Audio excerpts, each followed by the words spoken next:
କ'ଣ ପାଇଁ ପ୍ରଭୁ ଜଗନ୍ନାଥ ଏହି ରାତିରେ ମଶାଲ ଧରି ଜଙ୍ଗଲ ଭିତରକୁ ଯାଉଛନ୍ତି? ରାତିର ଅନ୍ଧକାର, ପ୍ରବଳ ବର୍ଷା।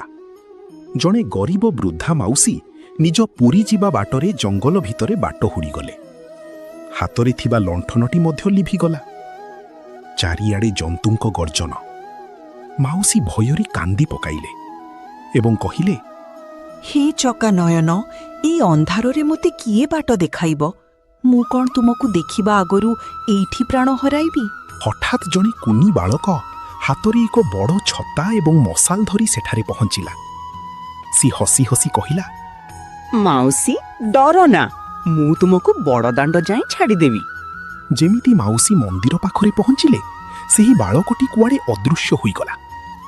ମାଉସୀ ଦେଖିଲେ ବାଳକଟି ଧରିଥିବା ଛତାଟି ସାକ୍ଷାତ ମହାପ୍ରଭୁଙ୍କ ନୀଳଚକ୍ର ଉପରେ ଥିବା ପତିତପାବନ ବାନା ସଦୃଶ ଦେଖାଯାଉଛି।